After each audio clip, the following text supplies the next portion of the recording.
Alright, so I've got two switches here. One of them's bad. So what we're going to do first is go to ohms. And we'll start with the obvious.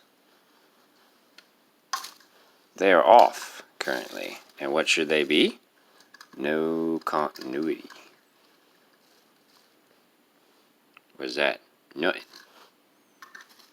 Alright.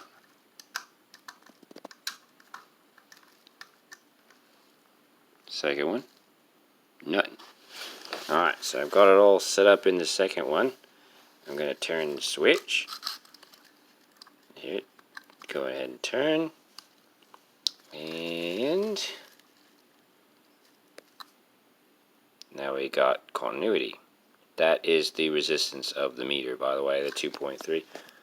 So if I go ahead and hold them together, I get 2.3. Alright, so that was that one. That's what it's supposed to do. Now, turn it off. Now, same thing to the other one. And turn it on. You can hear it doing its thing. And back around to the voltage. 2.3, 2.4. Same thing. Continuity. That's all it does is continuity. But, here's the difference.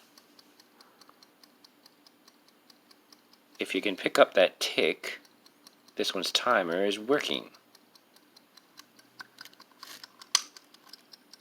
Even when I switch it to the off position, which is off, it still finishes up its little timer. This is the problem. One over here. This one with the little tiny bit of rust over here, which I suppose has gotten inside it. It'll turn. If this one will stop clicking. Stop clicking. Alright, I'm going to put it way out of the way. There it is. This one will click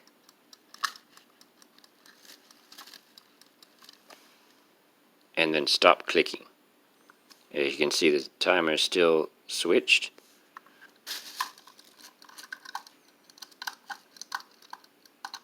And then setting it down, I made it start clicking again, but now it stopped clicking. And there's still continuity. Why is that bad?